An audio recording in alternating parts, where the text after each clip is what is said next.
Hello everyone, welcome to Brahmi academy.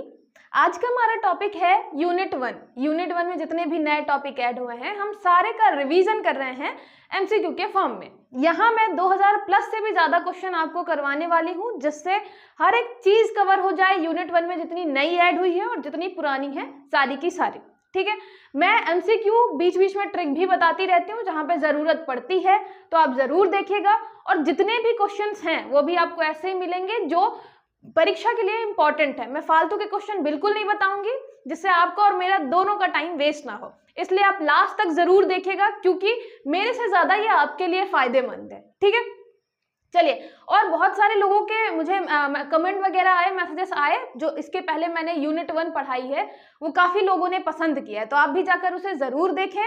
और मैंने same चीज जैसे मैं ट्रिक के माध्यम से यहाँ पे बताती हूँ, वैसे मैं एप्लीकेशन पे भी हर एक चीज ट्रिक के माध्यम से ही याद कराती हूँ, क्योंकि मुझे जो मेरा खुद का जो पर्सनली मानना है कि बच्चों को ज्यादा से ज्यादा फैक्ट देने की बजाय आप जितने भी फैक्ट पढ़ा रहे हो वो याद होना जरूरी है। क्योंकि पेपर में आपको जब याद रहेगा तभी आप अच्छे नंबर ला पाओगे, तभी आप सॉल्व कर पाओगे क्वेश्चन, है ना। तो इसलिए मैं हर जगह मेरी एक आदत ही हो गई कि मैं हर जगह अपने आप कुछ ना कुछ ट्रिक या रिलेट करके बच्चों को पढ़ाती हूँ। आपका जो एप्लीकेशन है वहां पे भी सारे के सारे जितने भी लेक्चर्स हैं, चाहे वो प्रीलिम्स से रिलेटेड हो, मेंस वाले, बड़े डिटेल में सारी चीजें बताई हैं। तो आप जाकर एक बार गूगल प्ले स्टोर पे जाके ब्राह्मी एकेडमी एप्लीकेशन जरूर देखिएगा। वहां पे आपको मेंस और प्रीलिम्स दोनों के बहुत सारे बैचेस मिल जाएंगे। ठीक है, आप टेलीग्राम ज्वाइन कर सकते हैं ब्राह्मी एकेडमी के नाम से। उसके अलावा कोई भी इंक्वायरी है तो आप इस नंबर पे कॉल कर सकते हैं, 6261759209। ये एकेडमी का नंबर है। कोई भी इंक्वायरी हो आप पूछ सकते हैं। और प्रीलिम्स में भी 2 बैचेस चल रहे हैं, एक क्रैश कोर्स और एक आपका डिटेल वाले में बहुत सारी चीजें बता रही हूँ, स्ट्रैटेजी बता रही हूँ, साथ ही साथ मैं अपने तरीके से वहां पे आपको याद करवाने वाली हूँ, है ना। अभी हम जो है डिटेलिंग देख रहे हैं, साथ ही साथ मैं ट्रिक के माध्यम से हर चीज याद करवा रही हूँ। लास्ट में जब हम रिवीजन करेंगे पेपर के टाइम पे, तो रिवीजन ऐसा होगा कि मैं हर चीज आपको बताऊंगी कि कैसे याद कर सकते हैं, ज्यादा से ज्यादा हम रिवीजन करेंगे। तो आप एक बार जाकर आप एप्लीकेशन जरूर देखिएगा। ठीक है, चलिए स्टार्ट करते हैं। सबसे पहला क्वेश्चन है आपका यहाँ पे, सत्य कथन बताइए। यहाँ पे ट्रू स्टेटमेंट बताना है। ऋग्वेद में बहुदेववाद का उल्लेख मिलता है, देयर इज मेंशन ऑफ पॉलीथिज्म इन ऋग्वेद। और दूसरा स्टेटमेंट है, ऋग्वेद में एकेश्वरवाद का उल्लेख मिलता है, monotheism is mentioned in Rigveda. अब देखिए, दोनों जो है एक दूसरे के विपरीत हैं। एक हमने बताया कि बहुदेववाद है, मतलब आपका पॉलीथिज्म है, और एक में हमने बताया एकेश्वरवाद है, मतलब यहाँ पे मोनोथिज्म है। सही कौन सा है? तो आपको बताना है सत्य कथन। तो जब आप पढ़ेंगे, ऋग्वेद में आपने जब पढ़ा है तो आप जानते हैं बहुत सारी देवताओं का हम वर्णन करते हैं, आकाश के अलग है, पृथ्वी के अलग है, 3 टाइप तो हमने ये बनाए हैं। उसमें भी फिर बहुत सारे हैं, अग्नि, आपके वरुण, इंद्र, बहुत सारे देवता हैं। तो बहुदेववाद तो आपको पता है कि हाँ ये तो बिल्कुल सही है। क्वेश्चन जो आपका डाउट है वो आ सकता है एकेश्वरवाद पे, कि हमने एकेश्वरवाद कहीं पे एक भगवान की बात करी है कि नहीं करी है। तो यहाँ पे याद रखिएगा, जब आप 10वां मंडल पढ़ते हैं, 10वां मंडल, उसके अलावा एक आपका नासदीय सूक्त भी है, तो जब 10वां मंडल आप पढ़ते हैं तो वहां पे आप क्या पढ़ते हैं, एक आप पढ़ते हैं, यहाँ पे पढ़ते हैं आप 4 वर्णों के बारे में। और 4 वर्णों की उत्पत्ति किससे होती है? एक उत्पत्ति होती है एक परम पुरुष से, परम पुरुष से। तो यहाँ पे हमने एक परम पुरुष की बात करी है, एक आपके सबसे बड़े भगवान की बात करी है, जिससे सारी चीज की क्या हुई है, उत्पत्ति हुई है। स्पेशली हम 4 वर्णों की उत्पत्ति पढ़ते हैं, तो यहाँ पे हम फिर एकेश्वरवाद की बात करते हैं। ठीक है, तो याद रखिएगा, ऋग्वेद की बात करी जाए तो इसमें आपको बहुदेववाद भी मिलेगा, साथ ही साथ एकेश्वरवाद भी मिलेगा। ठीक है, हम मोनोथिज्म और पॉलीथिज्म दोनों की बात कर रहे हैं। सत्य कथन हो गया आपका 1 और 2 दोनों। ठीक है, था ना थोड़ा ट्रिक क्वेश्चन, कि सेम क्वेश्चन था। अगर आपको कॉन्सेप्ट क्लियर नहीं है कि कौन सी चीज कहाँ पे है, तो फिर ये ऐसे क्वेश्चन आपके गलत हो सकते हैं। और आपको अगर मेरा पढ़ाना अच्छा लगता है, समझ में आता है, तो ज्यादा से ज्यादा लाइक और शेयर जरूर करिएगा। ज्यादा से ज्यादा लोग को शेयर करेंगे तो मुझे लगेगा कि मेरी मेहनत कामयाब हुई है। ठीक है, नेक्स्ट देखिए, शतपथ ब्राह्मण में वर्णित 13 रत्नियों में भागदूत का संबंध किससे था? भागदूत was related to whom among the 13 gems mentioned in Shatapatha Brahmana? आपने लूसेंट में पढ़ा होगा 12 रत्नी के बारे में। 12 रत्नी है राजा को मिलाकर, है ना। राजा सहित 12 रत्नी है, ये आपने लूसेंट में पढ़ा है। ये कहाँ पे पढ़ा है? ये आपने पढ़ा है ऋग्वेद में। तो ऋग्वेद में आपको 12 रत्नियों के बारे में, सूत कम्माद, ये सब आपको मिलता है कहाँ पे? ऋग्वेद में 12 रत्नियों के बारे में। हम यहाँ पे देख रहे हैं शतपथ ब्राह्मण, जहाँ पे 13 रत्नी बताए गए हैं। 13 रत्नियों में से भागदूत जो है, इसका क्या काम है? आपने प्रीवियस ईयर के जब आप क्वेश्चन पेपर उठाएंगे तो वहां पे देखेंगे कि एक क्वेश्चन ऐसा पूछा गया है कि पुराने टाइम में इसको क्या कहते थे, या ऋग्वेद उत्तर वैदिक काल में इसको क्या कहते थे। तो ये क्वेश्चन मैंने ऐसे ही नहीं लिया, आपके प्रीवियस ईयर में ऐसे क्वेश्चन पूछे जा चुके हैं। और आपको मतलब जरूरी नहीं कि आप मेरी बात पे भरोसा करें कि मैं जो क्वेश्चन करवा रही हूँ वो इंपॉर्टेंट है, ऐसे ही क्वेश्चन पूछे जाते हैं। आप बिल्कुल भरोसा मत करिए, आप जाइए खुद प्रीवियस ईयर के क्वेश्चन पेपर देखिए, अच्छे से देखिए, एक एक क्वेश्चन को डिटेल में समझिए, तो आपको समझ में आ जाएगा कौन से क्वेश्चन इंपॉर्टेंट है, कौन से नहीं है ना। कोई भी टीचर जो पढ़ा रहा है वो इंपॉर्टेंट है या नहीं है। तो यहाँ पे आपको भागदूत के बारे में बताना है। याद रखिएगा, ये था आपका टैक्स कलेक्टर, कर संग्राहक। अब याद कैसे कर सकते हैं? यहाँ पे आप देखेंगे भागदूत मतलब जो ये दूध वाला, अब दूध किससे रिलेट करेंगे? उस टाइम पे अगर हम बात करें शतपथ ब्राह्मण के टाइम पे, तो यहाँ पे क्या है आपका? पशुपालन इंपॉर्टेंट है। उस टाइम पे पशुपालन तो इंपॉर्टेंट था ना। पशुपालन मतलब आपकी यहाँ पे इंपॉर्टेंट है गाय, गाय मतलब गाय का हो गया दूध। तो हम कर किसके फॉर्म में लेते थे? दूध के फॉर्म में लेते थे। क्या पैसे वैसे उस टाइम पे तो चल नहीं रहा था, आपको भी पता है बार्टर सिस्टम था ना, वस्तु विनिमय। तो वस्तु विनिमय में क्या ले रहे थे? कर जो संग्रह कर रहे थे वो कर रहे थे दूध की। 1 लीटर दूध तुम दोगे हर एक घर से, जितना जो भी होगा कंपैरिजन करके आप ऐसे रिलेट कर सकते हैं कि उस टाइम पे टैक्स के फॉर्म में दूध लिया जाता था, ठीक है, अन्न नहीं लिया जाता था, ना ही पैसे लिए जाते थे। तो ये हो गया आपका भागदूत जो है। तो ये दूध जो है, दूध टैक्स के फॉर्म में कर संग्राहक जो है दूध लेकर जाता था सबसे। तो ये हो गया टैक्स कलेक्टर, ठीक है। शतपथ ब्राह्मण में वर्णित है, ये याद रखिएगा। और शतपथ ब्राह्मण में हमारे 13 रत्नियों का वर्णन है। फिर कुरु जनपद किन 2 कबीलों से मिलकर बना था? कुरु डिस्ट्रिक्ट, ये डिस्ट्रिक्ट नहीं है, ये यहाँ पे जनपद ही होगा, जनपद। Was composed of which 2 tribes? तो कुरु जो है, याद रखिएगा, कुरु हम जनपद की बात कर रहे हैं, मतलब कुरु ट्राइब की बात कर रहे हैं। कुरु जनपद जो है किन कबीलों से मिलकर बना हुआ था? तो हमारा क्या, छोटे छोटे पहले कबीले होते थे, फिर इकट्ठा हुए तो जनपद बना। फिर आप देखेंगे आने वाले टाइम पे कुरु महाजनपद भी बनता है। तो कौन कौन से 2 कबीले मिले थे? तो याद रखिएगा, एक था आपका भरत और एक था आपका पुरु। तो भरत और पुरु मिला के कुरु बनता है। अच्छा, भारत में का कहीं से नहीं है कि आप रिलेट कर ले, लेकिन याद रखिएगा एक तो पुरु है, तो रू से रू हो गया, और भरत और पुरु मिला के बनता है आपका कुरु, ठीक है। अब यहाँ पे आप देखेंगे गौर से अगर, तो यहाँ पे भरत जो कबीला है आपका, भरत कौन सा है? भरत वो कबीला है जहां पे सुदास जी रहते हैं हमारे, और यहाँ पे इनकी लड़ाई होती है, युद्ध होता है। कौन सा? दसराग युद्ध, दसराग युद्ध, है ना, परुष्णी नदी के किनारे। यहाँ पे आपको जब देखेंगे दूसरे साइड कौन था, तो कौन थे? 5 आपके आर्य कबीले थे, 5 आपके अनार्य कबीले थे। तो ये जो 5 आर्य कबीले थे, इसमें से एक कबीला था आपका पुरु, है ना। तो ये मतलब भरत के खिलाफ इसने दसराग युद्ध में लड़ाई करी थी। फिर भरत जी जीत जाते हैं, मतलब आपके सुदास जीत जाते हैं, भरत कबीला जीत जाता है, तो बहुत सारा इलाका इनके अंतर्गत आ जाता है। तो फिर ये दोनों क्या है, बाद में आपस में मिल जाते हैं। तो आपका भरत और पुरु जो है, एक टाइम पे दसराग युद्ध में दोनों आमने सामने थे, फिर बाद में दोनों इकट्ठा होके कुरु जनपद बनाते हैं, ठीक है। तो ये याद रखिएगा, ये मैंने रिलेट करने के लिए आपको बता दिया कि पुरु और भरत अलग अलग थे पहले, फिर एक साथ होते हैं और कुरु बनाते हैं। और आप देखेंगे कि 2 ही सबसे ज्यादा उस टाइम पे फेमस थे, कुरु जनपद और पांचाल। आपके 2 ही जो थे वो फेमस थे। मतलब यहाँ पे उत्तर वैदिक टाइम पे 2 जो आपके जनपद धीरे धीरे बढ़ रहे थे ना, तो उसमें कुरु और आपके पांचाल, यही दोनों सबसे ज्यादा फेमस थे। फिर अथर्ववेद में राजा परीक्षित को कुरु राज्य का प्रमुख राजा बताया गया है। In the Atharvaveda king Parikshit has been described as the chief king of Kuru kingdom. फिर यहाँ पे राजा परीक्षित को मृत्युलोक का देवता भी कहते थे। King Parikshit was also called the God of the मॉर्टल world. तो हमारे यहाँ मृत्यु लोक जो है उसका देवता हमारे परीक्षित कहलाते थे। राजा परीक्षित कुरु जो आपका जनपद था या कुरु जो आपका राज्य था उसके क्या थे, प्रमुख राजा थे। तो यहाँ पे बताना है आपको सत्य कथन। याद रखिएगा ये दोनों आपके कथन क्या है, बिल्कुल सही है, ठीक है। यहाँ पे आपको याद रखना है कुरु मैंने बताया काफी फेमस था। आपके भरत और पुरु जो कबीले हैं उनसे मिलकर बना हुआ था। इसके राजा जो है राजा परीक्षित काफी फेमस है, राजा परीक्षित काफी फेमस है। और यहाँ पे राजा परीक्षित को मृत्युलोक का देवता, मतलब देवता से भी कंपैरिजन करते थे इनका, ठीक है। और आपको भी पता है जो राजा हुआ करते थे धीरे धीरे क्या है उनको हम फिर देवताओं से कंपैरिजन करने लग जाते हैं, ठीक है।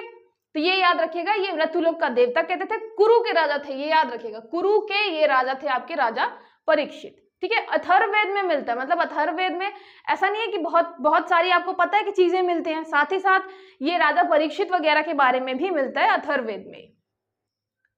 फिर किस वेद में पहली बार बंगाल के पुंड्रो उड़ीसा के शवरों का उल्लेख मिलता है, किस काल में पहली बार, ठीक है। तो उड़ीसा के पुंड्रो, आपके बंगाल के पुंड्रो और उड़ीसा के शवरों का उल्लेख मिलता है। In which period for the first time the mention of Shabar of Orissa and Pundra of Bengal is found. तो यहाँ पे आपको पता है कि जब हम ऋग्वेद की बात करते हैं, अगर मान लीजिए आपको ये क्वेश्चन, इसका आंसर नहीं पता कि बंगाल के पुंड्रो आपने सुना भी नहीं है ना, बंगाल के पुंड्रो, या हम बात करें उड़ीसा के शवरों की, तो यहाँ पे किस काल में पूछा हुआ है आपको भी पता है। जब हम ऋग्वेद की बात करते हैं तो आपके जो आर्य थे वो कहाँ तक थे, आपके स्टार्टिंग में, मतलब यहाँ पे पाकिस्तान वाला जो इलाका है वो, और जो इंडिया वाला नॉर्थ वाला जो इलाका है, नॉर्थ वाला, वहां पे पहुंचे थे, है ना। मतलब अगर बात करें तो इस वाले इलाके में ही अभी पहुंचे थे, है ना। आपको पता है कि सरस्वती सिंधु का नाम आता है लेकिन गंगा यमुना का नाम बहुत कम आता है। तो ये क्या हो रहे थे, इस वाले इलाके से धीरे धीरे बढ़ रहे थे आगे की ओर, है ना, यहाँ तरफ बढ़ रहे थे। तो सीधी बात है ऋग्वेद में तो इनको नहीं पता चल पाया होगा कि आपके भारत में यहाँ मतलब बंगाल उड़ीसा साइड भी कोई रहता है, तो उस टाइम पे तो बिल्कुल नहीं पता चला होगा। तो कब एक्सपेक्टेड है आपको पता है, उत्तर वैदिक काल में धीरे धीरे दूर दूर कबीले हो जाते हैं, तो उस टाइम पे फिर पता चल जाएगा कि बंगाल में पुंड्रो थे और उड़ीसा में शवर थे। तो ये आपका ऋग्वैदिक काल हो जाएगा, ठीक है। अगर आपको नहीं भी पता है तो याद रखिएगा, जैसे धीरे धीरे आर्य एक्सपैंड करेंगे, ये सब किस में लिखा हुआ है, ये सब आपके किसी न किसी ग्रंथ में लिखा होगा। तो जब आर्य धीरे धीरे एक्सपैंड करेंगे तब उन्हें पता चलेगा कि दूसरी जगह भी लोग रह रहे हैं। तो बंगाल वालों को उन्होंने पुंड्रो बोला, उड़ीसा वालों को शवरो बोला, ठीक है। तो याद रखिएगा जो आपके पुंड्रो हैं, पुंड्रो, ये जो आपके पुंड्रो हैं, पुंड्रो किससे रिलेटेड है, बंगाल से, है ना, हमारी ममता दीदी से रिलेटेड है। तो याद रखिएगा पुंड्रो जो है वो बंगाल से रिलेटेड है, और उड़ीसा से है शवर, शवर ये है उड़ीसा से। उड़ीसा का तो हम वैसे ईशा बना लेते हैं, ईशा देवल से, या आप उड़ गया भी कर सकते हैं। तो ये शवर है, शव, ईशा का शव, जो भी चाहे आप रिलेट कर लें, लेकिन याद रखिएगा पुंड्रो वर्ड जो है बंगाल से रिलेटेड है। तो ये हो गया आपका पुंड्रो बंगाल, बंगाल में बहुत सारे पुंड्रो रहते हैं। और शवर, शव बहुत सारे आपको मिलेंगे कहाँ पे, उड़ीसा में, उड़ीसा में बहुत सारे आपको शव मिल जाएंगे। तो ये हो गया आपका उड़ीसा, उत्तर वैदिक काल से रिलेटेड है। फिर किस ब्राह्मण में प्रजा द्वारा राजा के विनाश के लिए एक विशेष यज्ञ का उल्लेख मिलता है, in which Brahmana there is a mention of special yajna performed by the people for the destruction of the king. तो आपको बताना है कि यहाँ पे कौन सा एक ब्राह्मण है जिसमें, अब देखिए यहाँ पे ये क्या बताता है कि राजा के विनाश के लिए हम कोई यज्ञ कर रहे हैं, स्पेशल यज्ञ कर रहे हैं। मतलब यहाँ पे जो आपकी प्रजा है, आपकी जो प्रजा है उसको ज्यादा शक्ति प्राप्त है, उसको शक्ति प्राप्त है, मतलब जो आपका राजा है उसका क्या होगा, उसका चुनाव होगा। और अगर प्रजा नहीं चाहती, कोई अत्याचारी राजा आ जाता है, अगर अत्याचारी राजा आ जाता है तो वो क्या कर सकती है, इसको पद से हटा सकती है। तो आपकी प्रजा पद से हटा सकती है। तो ये पता है आपको, स्टार्टिंग में ये सारी चीजें मतलब हमने पढ़ी हैं कि ये आपके जब शुरू में बहुत लंबे टाइम तक क्या चल रहा था, आपका जो राजा का पद है वो वंशानुगत नहीं था, इलेक्शंस वगैरह होते थे, आपको सभा समिति विदत ये सारी चीजें मिल जाएंगी जहां पे राजा पे कंट्रोल किया जाता था। तो यहाँ पे प्रजा इंपॉर्टेंट होती थी, प्रजा के पास शक्ति होती थी, राजा का चुनाव करवाते थे, राजा चुनाव मतलब निर्वाचित होकर आता था। और अगर कोई अत्याचारी राजा होता था, एक दो एग्जाम्पल भी मिलते हैं कि फिर उन्हें पद से हटाया भी गया है, पदच्युत भी किया गया, ठीक है। ये अब बताना है कि किस ब्राह्मण में वर्णित है यहाँ पे एक यज्ञ, याद रखना है एक विशेष यज्ञ बताया गया है अगर राजा को हटाना है या उसको विनाश के लिए करना है। तो याद रखिएगा ये तांडव ब्राह्मण में है, ठीक है। तांडव ब्राह्मण रिलेट कैसे करेंगे कि एक यज्ञ बताया गया जिसमें आपको तांडव करना पड़ेगा जिससे आपके राजा का विनाश हो जाए, ठीक है। तो आप तांडव से रिलेट कर सकते हैं, तांडव करना पड़ेगा अपने राजा के विनाश के लिए, राजा के विनाश के लिए, ठीक है। तो राजा के विनाश के लिए तांडव करना पड़ेगा, तो एक यज्ञ करेंगे जिसमें तांडव करना जरूरी होता है जिससे आपके राजा का विनाश हो जाए, ठीक है। तो आप ऐसे ये रिलेट कर सकते हैं, तांडव ब्राह्मण से रिलेटेड है।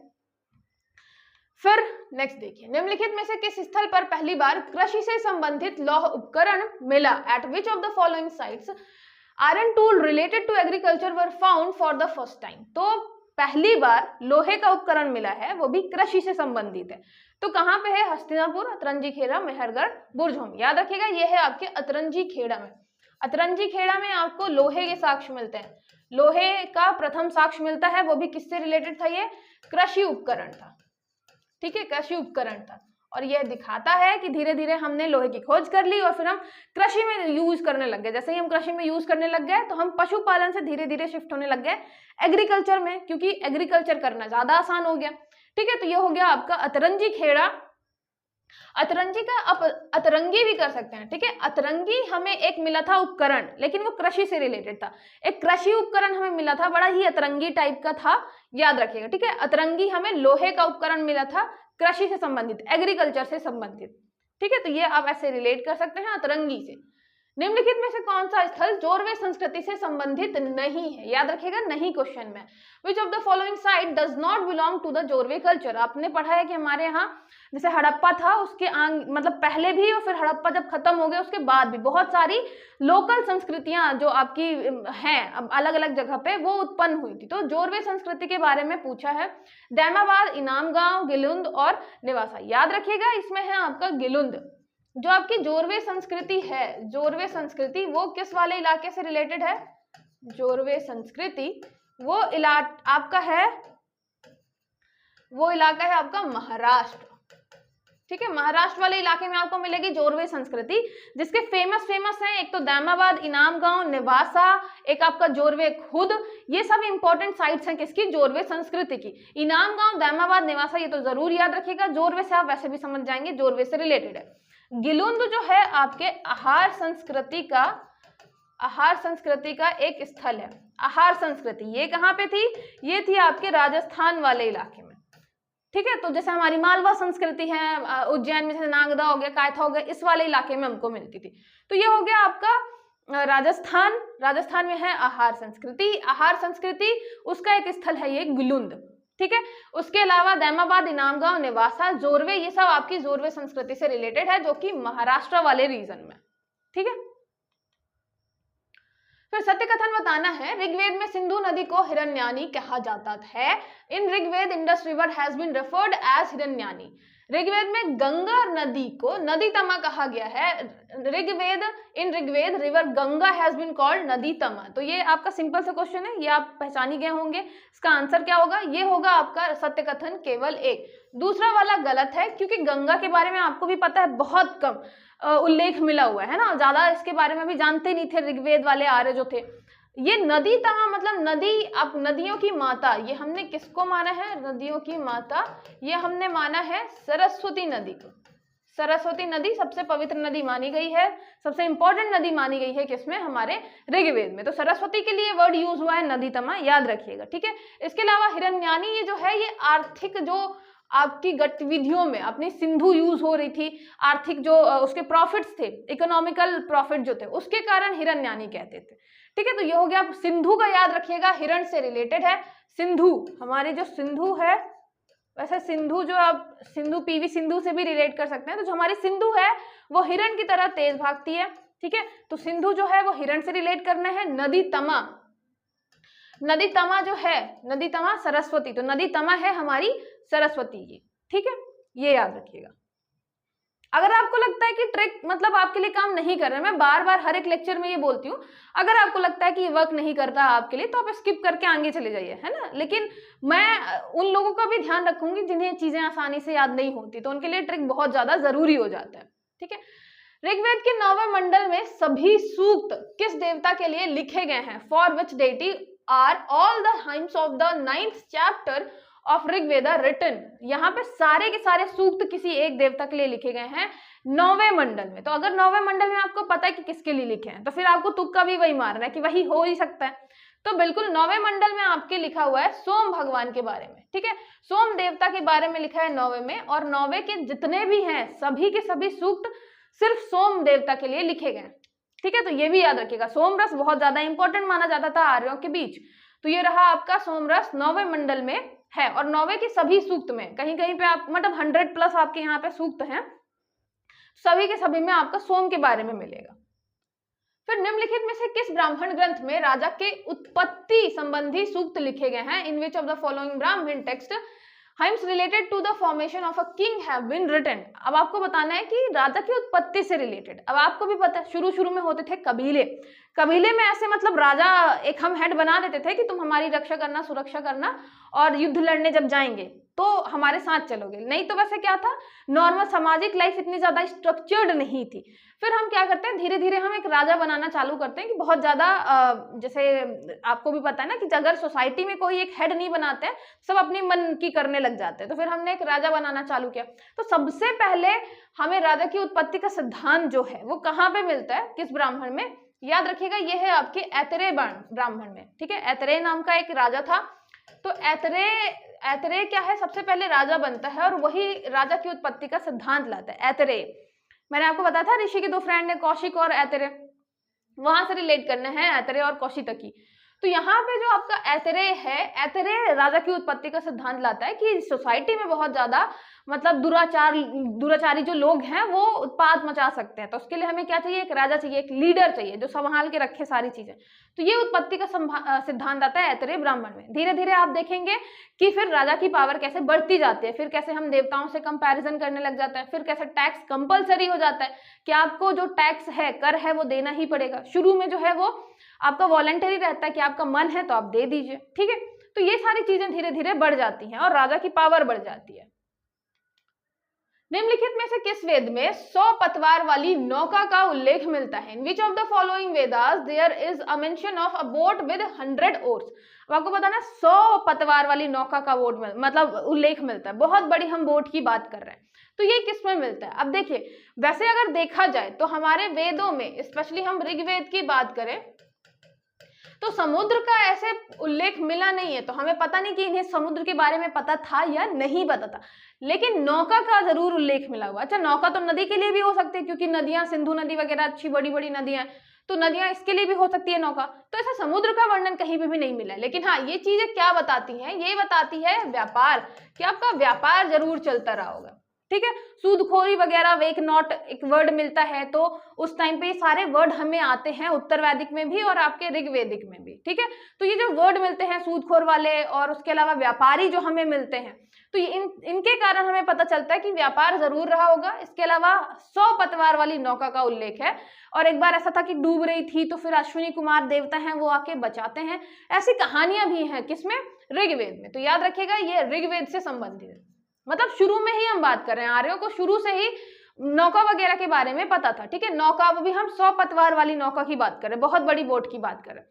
तो ऋग्वेद में पता था, इसलिए हम व्यापार के बारे में बात करते हैं कि व्यापार रहा होगा। लेकिन हाँ, ये भी है कि समुद्र का ऐसा कहीं वर्णन नहीं मिलता है कि उन्हें समुद्र के बारे में पता था या नहीं पता था।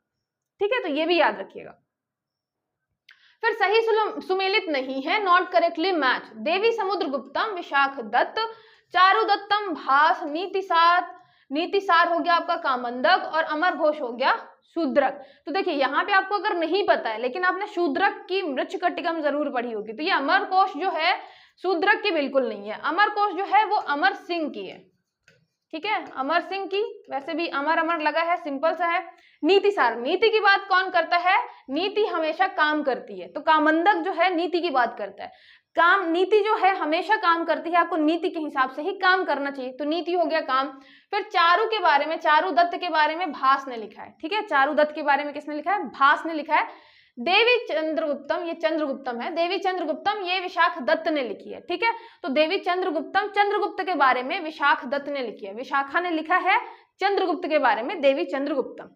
ठीक है, तो याद रखिएगा ये इंपॉर्टेंट है। विशाख दत्त की एक जैसे मुद्रा राक्षस हो गई, एक देवी चंद्रगुप्तम हो गई, दोनों इंपॉर्टेंट है। भास की आपकी चारु दत्त हो गई, तो चारु दत्तम, भास, चारु दत्त। उसके अलावा काम की बात है, जब हम नीति करते हैं, नीति के साथ काम करते हैं, तो कामंदक, नीतिसार, अश्वघोष हो गया आपका अमर सिंह, और शूद्रक हो गया आपका मृच्छकटिकम। ठीक है, ये इंपॉर्टेंट है, बुक्स याद रखिएगा।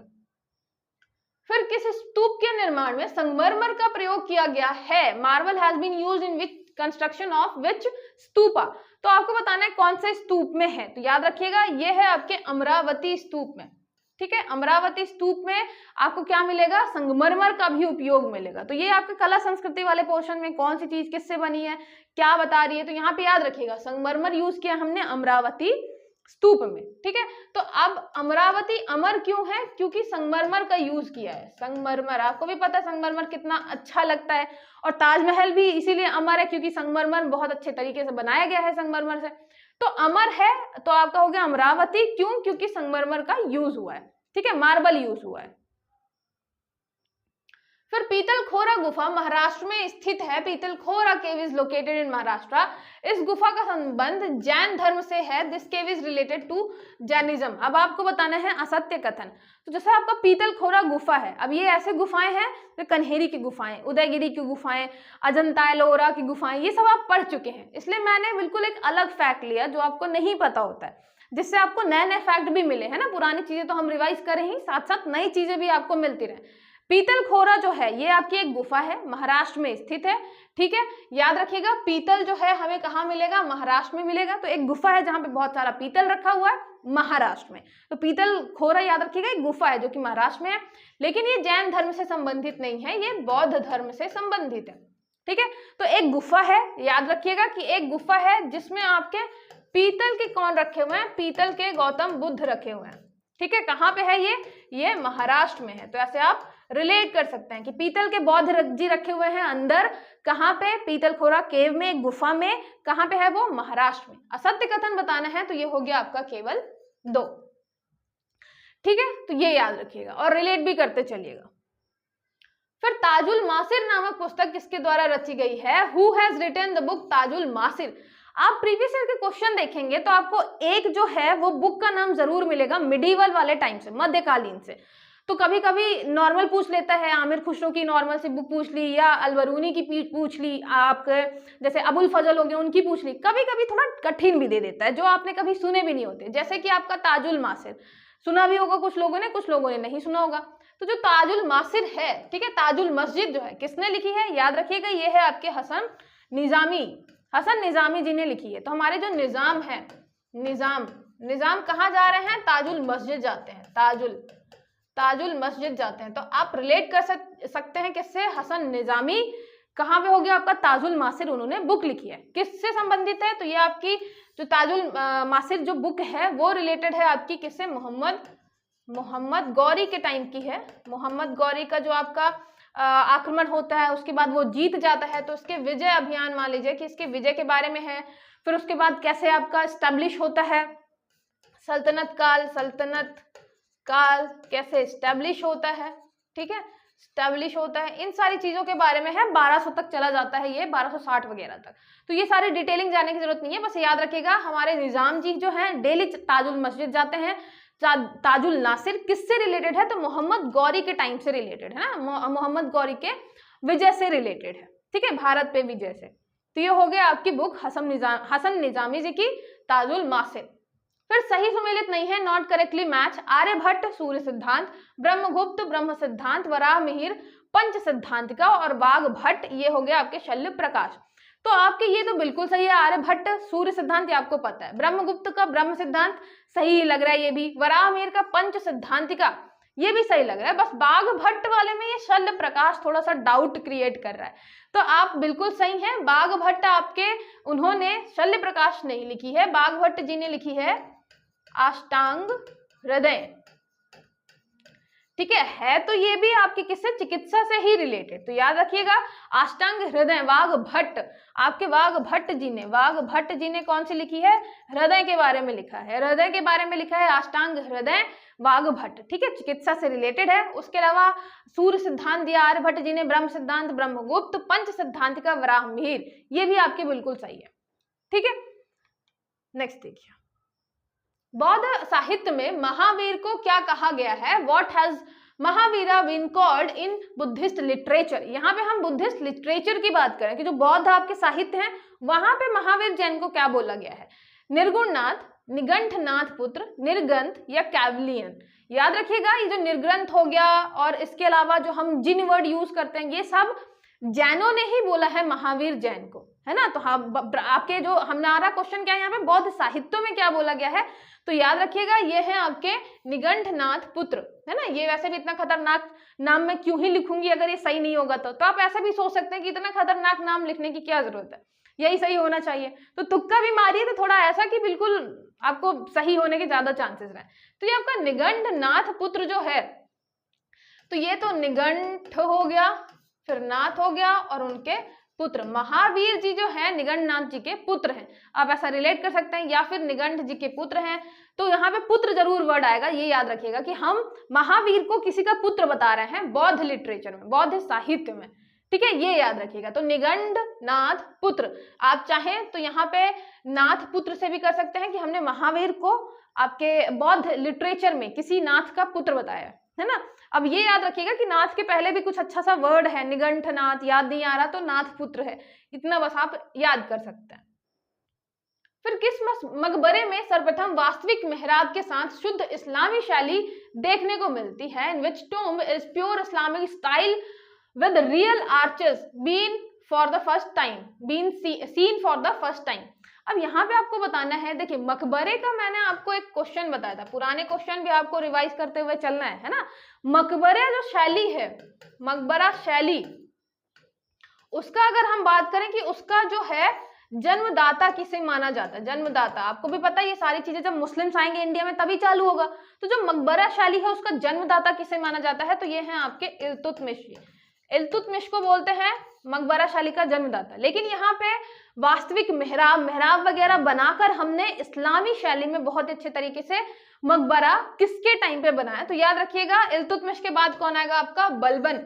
तो बलबन जब मकबरा बनवाएगा तो बलबन मेहराब भी बनवाएगा, बहुत सुंदर इस्लामिक शैली में आपका क्या बनवाएगा, मकबरा बनवाएगा, ठीक है।